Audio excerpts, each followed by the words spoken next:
So we've had some mixed results with the 4-4-2, but we're still in with a decent shout at the moment of the playoffs. We have a couple of crucial league games today. We've had plenty of goals. Welcome back to Buxton 2.0.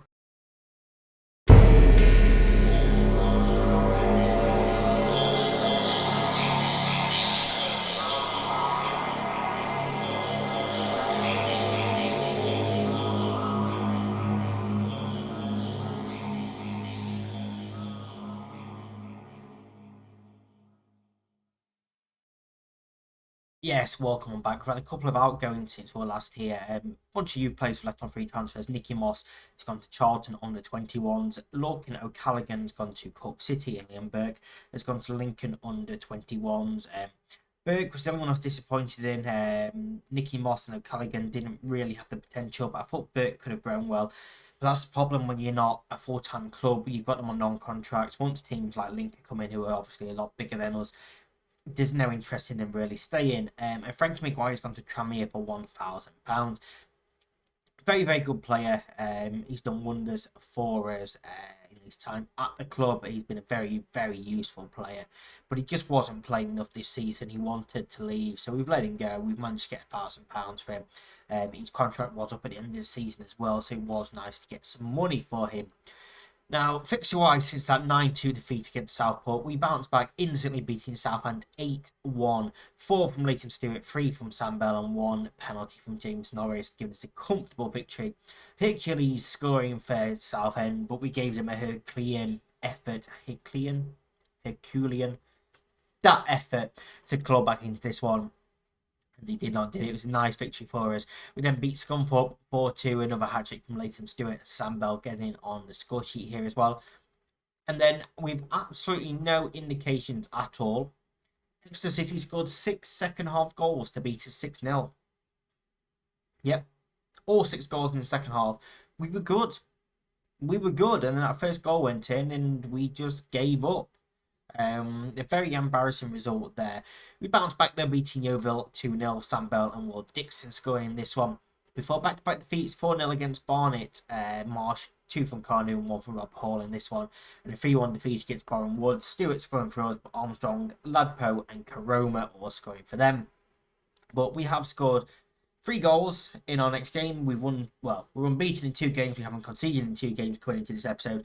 Norris, Blazic and Sam Bell scoring in a 3-0 victory over Fylde, and then a drab 0-0 draw with Gateshead, where James Norris went off injured. And certainly growing strain, but he's going to miss about a month's worth of action. He won't be playing in today's games, which are against Rochdale, who were 2nd in the league, and Scarborough, who are down in 17th in the league. We currently sit 7th, just inside the playoffs by a goal. We're now 11 points behind Torquay, so if we can have a decent run of form, like we have been doing, I think playoffs is the aim this season. I think we can get playoffs, and I think that is going to be my target for the season. Obviously, the club vision is just to avoid relegation, or attempt to avoid relegation, so delighted in that. Obviously, we failed the FA Cup proper. Supporters just wanted to avoid relegation as well, so they are happy with that one. And this is a team that we're going with against Rochdale. We've got Roberts in goal, Stevenson at right back, Apaya, Hanks and Munro complete the back 4. McConnell and Dixon are on the wings with Alcock and Blazic in midfield, and Bell and Stewart up top. And I haven't taken Norris out of the team there. We could bring Hughes back in for Stevenson, but we're not going to at the moment. I'm actually tempted to take Blazic out for Torrej for fitness-wise, and a Paya for Mullen. So a couple of late changes there. You know how much I like to do that. I pick a team, go away for 24 hours or whatever, and come back and then change it again. So it's the best way of doing things. Rochdale, like I say, are in 2nd place in the league. They are a very, very dangerous team. I'm going to ask us to raise our levels to them. No real response. We've got a bunch of complacent players. 2 wins, 2 defeats and a draw in our last 5. We are the home team as well, so hopefully we've got a good crowd behind us, and they can roar us on to a decent result against, like I say, a very good Rochdale side. They won 4, lost 1 of their last 5. sit only 4 points ahead of us in second place. Of course, only one automatic promotion place here as well. Torquay are racing to that league title. But, you know, there's always a chance if they have a couple of tough games, we can put a run together. We come back from a lot further behind. Sinclair just driving forward here, finds Donnellan. Needs some help in the box. Pulls it across to Sinclair, and it's a crucial block from Mallon to loop that shot over for a corner ball. He did well there to read that situation and get his body in a well. Wells Morrison now with the corner, which McConnell clears. John back towards Morrison. Man quickly out there to him is Bell, and he's done well to win the ball off him there. And we're getting a few highlights early on here. Hanks receives that goal kick, plays it across his area to Mallon, who looks downfield towards Stewart. But Wells Morrison to Williams. Mallon steps in well there to read that. Clears downfield, but only as far as Danso. Williams now looking to find Tolaj. Monroe is with him. Cross comes into us back post. Stevenson heads clear, but it's not a great clearance. Sinclair from range hits the post and goes out. That would have been a wonderful goal. And yeah, we are under the cosh very early on here. Free kick floated in. Mallon heads clear this time. Taylor. Stewart wins the ball off of him. He's got one man forward, and we need runners getting forward. Monroe now. Torraj has a bit of space. Can he find a pass? He dispossessed instead. He just kept running. Nobody really moving for him up front. Mallon brings it down, plays it to Alcock. He looks over the top for Bell, and the keeper's come, and the keeper hasn't got there, and Bell should have scored. He really should have scored. We've just gone cautious with Rochdale sort of dominating these early moments of the game. Let us sort of grow into this game. We are going to encourage them. And Tolaj for them has gone off injured as well. It's a throw-in, which Wilson's going to take. Cross comes in towards Sinclair, who gets up well. And Tyrese Sinclair heads home his 4th goal of the season to put Rochdale in the lead. And it sort of came from nothing. I thought we were, you know, pretty decent here. Everyone's man-marked. We'll just give him enough room for the cross. And he just peels off his man. Onto Stevenson, who doesn't challenge in the air, and Sinclair scores the opening goal. We will demand more now. We have gone back balanced. We're having, you know, the same amount of shots then, we're just not getting them on target. Let's go attacking here. See if we can find something in this game. McConnell has a knock, so he might have to come off at half time. And we do go in at half-time, 1-0 down, and we haven't been very good, to be honest with you. We don't really have anyone that can come off for him, so Turner Cook's going to go on that right-hand side. Oops, that is the wrong sub there. Blazic is going to come on for Torraj. And I think Apaya comes in for Hanks. So all 3 changes made at half-time. Could come back and bite us. But let's encourage straight out of the half. And let's go very attacking. We've got nothing to lose at this point. Gillingham aren't playing, so this would be a game in hand for them. So if we lose, all they need is that point to go above us. And in fact, if we concede another goal, they'll go above us. Anyway, Wilson's corner comes in. And Taylor hits the crossbar and it goes over. And let's demand more. 2 strikers not really having a great game. Wilson down that far side. Cross played against Monroe. Apaya gets to that second one. Finds Dixon with a bit of space to run into. And he is going to run into it. He's got the pace to beat his man. He cuts inside. Finds Bell. And Sam Bell has the equaliser. It's a lovely ball. It was wonderful from Apaya to pick out Dixon, who had space to run into. And I thought when he started coming centrally, that, you know, the chance had really gone, but 2 defenders marking Stewart and leaves a huge gap for Bell. It's a wonderful ball, and it's a first time volley into that bottom corner. Sam Bell has the equaliser, and we are back on level peggings, and let's encourage them. Momentum will now swing our way. We've got 15 minutes. Can we go and find a winner? Hopefully that's fired the crowd up as well. Final 10 minutes or so of the game. Mallon clears. Dixon, Munro, Alcock finds Blazic for space to run into. Couple of plays ahead of him. He plays it into Bell, who now switches it for Dixon. And Dixon, is he going to shoot? Well, Dixon may have just won this game. We're going to go very defensive. I don't really want to go very defensive. It never works. We're going cautious instead. Will Dixon may have just won this, and it was well worked. Bell just found that pocket space, cuts back, and just knocked one into an area where Stewart and Dixon both were. And I thought Dixon was going to pull this across, but instead he slots it past the goalkeeper via the post. And Buxton have a 2-1 advantage over second in the league. Would move us up a couple of places here. Another goal will put us level with Barnet on goal difference as well. But we would go a point behind Rochdale as it stands. And that is going to be full time. We come back from behind to win. And we did well. We really did do well in that one. I'm very, very happy with that victory. And, you know, we've managed to rest a couple of players in that as well. We go up to 5th place. Like I say, we're a point behind Rochdale next to 2nd and 3rd now. Goal behind Barnet in 4th place. Puts us 3 points ahead of Gillingham. Of course, they've got that game in hand now because we played earlier than them. But it allows us to focus on Scarborough in decent form as well. So, a whole host of changes for this second game against struggling Scarborough Athletic. Roberts in goal, Stevenson at right back, Hughes and Hanks are the centre backs with Mallon at left back. Turner Cook comes in on the right wing. Torrad keeps his place in the centre of midfield, with Price and Dixon completing the midfield quartet. And then Smith partners Stewart up front. We've got a lot of players struggling for fitness. We played a lot of games in a very short space of time in this past month and a bit. So rotation is going to be key.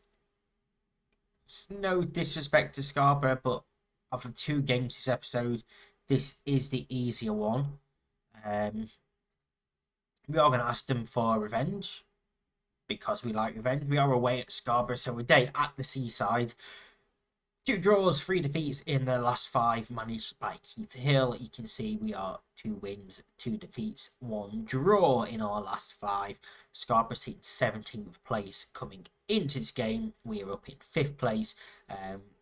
We have a lot of teams around. They're still not playing that game in hand yet either. So we don't particularly know where we are at the moment, just because, you know, there is so many teams that are still on 30 games. We're obviously on 31 now. Mallon with the throw-in to Price into Smith's feet, dispossessed by Brooks.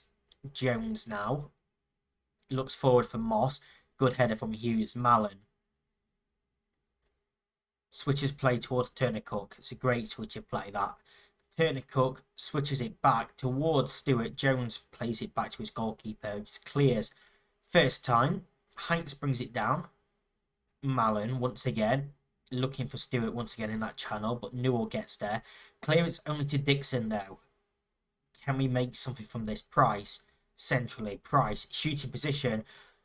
Thought when I saw the net report and that had gone in, I was about to proclaim one of the best goals of the season.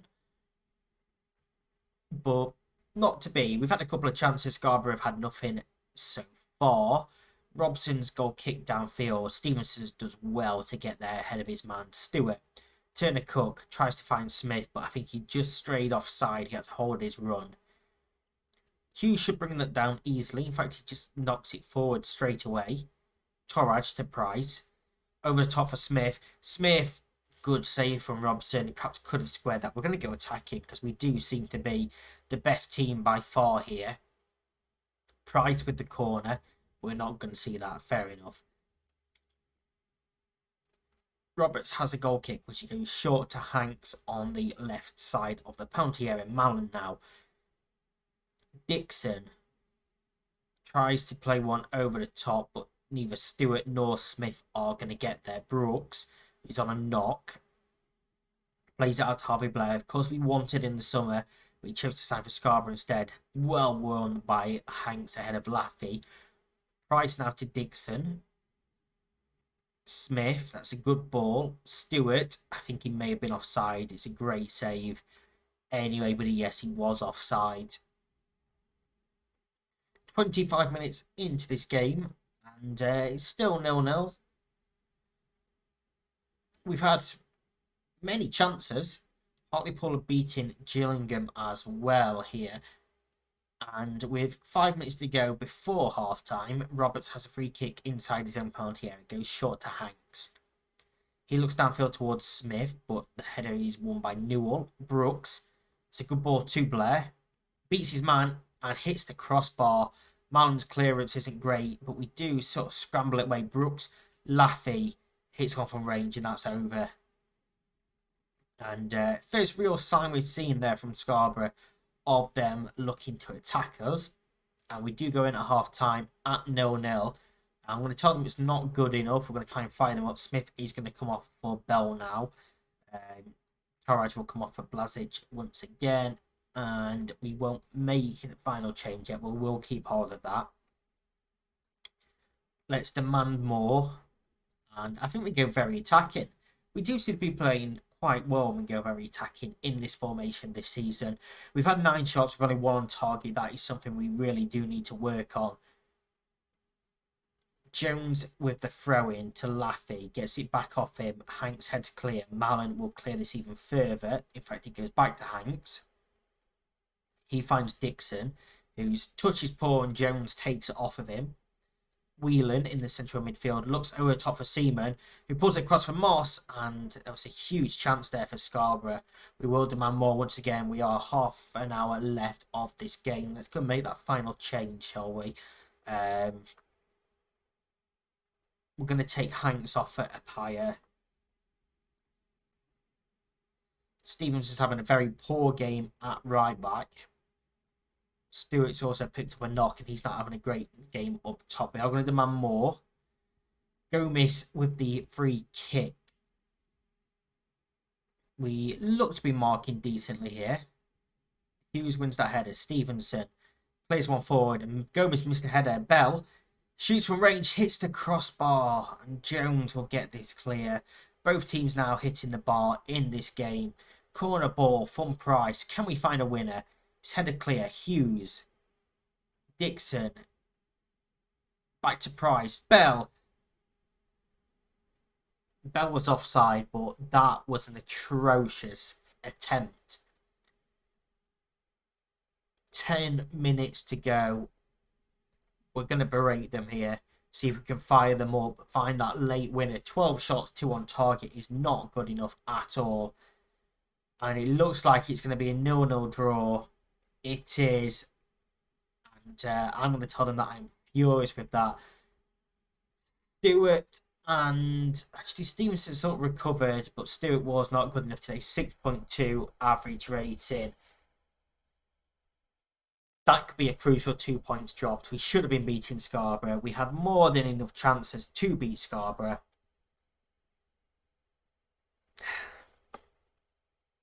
That's football, I suppose. We do move into 4th place as it stands. In terms of where we come back next time, maybe Kidderminster and Halifax.